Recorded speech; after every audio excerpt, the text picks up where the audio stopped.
Okay, so before anybody goes out there in the comments and says, oh, there's another defenseman right-handed that's a power play producer that the Canadiens are rumored to signing Lego, make a video about that.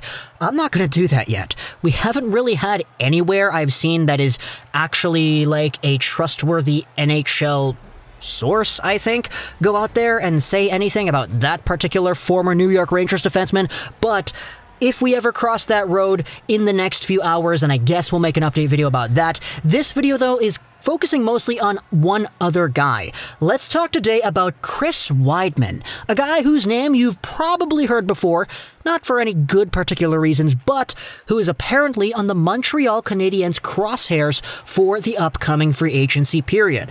Here's the tweet from Chris Johnston that got everybody excited. It sounds like Chris Wideman is a good bet to land with the Montreal Canadiens in free agency. The veteran defenseman is coming off a highly productive KHL season and is eligible to sign a contract on Wednesday. Now, who is Chris Wideman? He is a guy who's right-handed, 5'10", 183 pounds, 31 years old, from St. Louis, Missouri. Drafted in 2009 in the 4th round by the Ottawa Senators. Right away, you take a look at the profile. Hey, he's a right-handed guy on the back end, too. How great is that? We spoke about this in the previous video, but hey, Erik Gustafsson was out there as a power play quarterback who would sometimes play on the right. We don't know if he's coming back. Shea Weber, LTIRing. Cale Fleury, gone. You have Petrie on the right side. You have, I guess, Romanov too. You have a boatload of guys out there that you can shuffle around in the bottom few spots, but the bottom line is the Montreal Canadiens need right defense. It's why they were linked to David Savard, according to Elliot Friedman the other day as well. We made a video about that yesterday if you had not seen it already. But for Chris Wideman, he's a small guy, pretty offensively capable guy too. His scouting report here in Elite Prospect says Wideman is an offensive defenseman with good vision and hockey sense. He has a great shot and skating ability. His small-ish stature can give him some problems against big forwards. However, that scouting report was written back in 2014. As you can take a look with Wideman and his profile, he was a former Ottawa Senators guy. He was drafted back in 2009. He was taken out of the Miami University program in Ohio in the NCAA, where he was a pretty good, productive offensive defenseman in that system. Playing for the Binghamton Senators, he was out there producing a boatload of points too. He made the Sens in 15-16, played there until 2018-19, then he got bounced around with the Oilers, with the Panthers, with the Thunderbirds, with the Wilkes-Barre Scranton Penguins too. With the San Diego Gulls in 1920, though, he was at 31 points in 53 games played, so a capable AHL offensive defenseman. 2019-20, though, was the last year he spent in North America. As for 2020-2021, he went over to Torpedo Nizhny Novgorod in the KHL, where he posted up 41 points in 59 games played. A boatload of points over there. He was the top point-producing defenseman in the entire KHL, just in terms of points. There were guys that had a lot more goals than he did. There were guys that had a lot higher points per game than he did too, but his high games played number helped him out as he was first in total defenseman points. So I'm going to say it right here.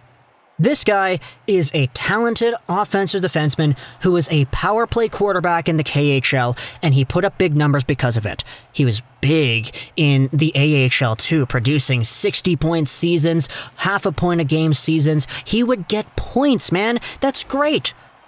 But the thing is, just because you're a defenseman who can produce big numbers in the KHL or even the AHL does not in any realm guarantee NHL success. I get it. He played 76 games with the Senators in 2016-17, where he had 17 points and 4 points in 15 in the postseason that year. But it's not nearly as close to what he did in the KHL or the AHL. Just because you go out there, you produce big numbers over there, does not mean it's guaranteed here, and I want you to be wary of that, because if you're a Canadiens fan looking at this guy's point totals and saying, man, he's going to be great, send him over to Montreal, he's going to be a power play quarterback, he's small, it's okay, we got a lot of small players, he can go out there and be like the Quinn Hughes version for Montreal Canadiens fans. No. Absolutely not. You don't need to get your expectations that high, because there are other KHL defensemen who produced fewer points than Wideman did this season and had very, very bad showcases at the NHL too. Philip Larson is 5th overall in KHL defenseman points this season. He was bad. He was with Vancouver. I watched all this guy's games in Vancouver. They tried him on the power play. It just didn't work. They tried to get that connection with Sedin, Larson, and whoever else the heck they had in that squad. It didn't really work. Oliver Kasky was a guy that I've been a very big fan of. He was formerly in the Red Wings system, then he got swapped around a bunch, and now he's back in the KHL doing pretty well. Didn't really get his opportunity to shine in North America. Igor Ozhiganov is 9th overall here. We all kind of remember him. Former Leaf. Was okay, but I mean, he's looking a lot better in the KHL right here. Lawrence Palut was 11th overall, and this guy could not crack the Sabres and fully make that squad. And that says a lot about this player if you can't break that team. So, for Chris Wideman, I don't want to be the guy that goes out there and rains on his parade because he absolutely had a fantastic season, but I don't want any Habs fans to go out there and think that this guy's going to be like Quinn Hughes too. Quinn Hughes, the right-handed Quinn Hughes, or Cale Makar or whatever for Montreal because he put up big numbers in the KHL, and now he's coming over to the NHL, and he's apparently going to be for Montreal. I will say one more thing about this guy, though. The reason I said at the very beginning of this video is that you might know Chris Wideman's name. It's pretty interesting. Now, I'm not talking about Chris Wideman as in the guy who socked the referee in the back of the head. No, that was Dennis Wideman, completely different Wideman. Chris Wideman is a guy, as you can see in the profile, who had played for the Ottawa Senators in the past. He was drafted by that team. He played there from 2015 to 2019. Why was he sent away in 2019, though? How come? Well, in order to answer that question, I'm going to ask you another question. Remember this? Yeah. If you've been following the NHL for a few years, you know exactly what this is. This is a picture of Chris Wideman, Duchesne, Chabot, and Chris Tierney inside an Uber in Arizona, and the footage was revealed after these guys didn't leave a good tip for their Uber driver, and in the video footage of them going around in the Uber, they say some pretty bad things about the Ottawa Senators. Here are the quotes from a CBS Sports article back in 2018 when this thing actually happened. This is what Matt Duchesne said about Marty Raymond, the assistant coach of the Senators at the time. He's the only coach in NHL history to have the worst power play and the worst PK within a calendar year. Wideman also chipped in as well. Do you notice that when Raymond runs the video, if you actually do pay attention, he doesn't even teach you anything. He just commentates what's happening. Matt Duchesne replied, "We don't change ever. So why do we even have meetings? I haven't paid attention in 3 weeks."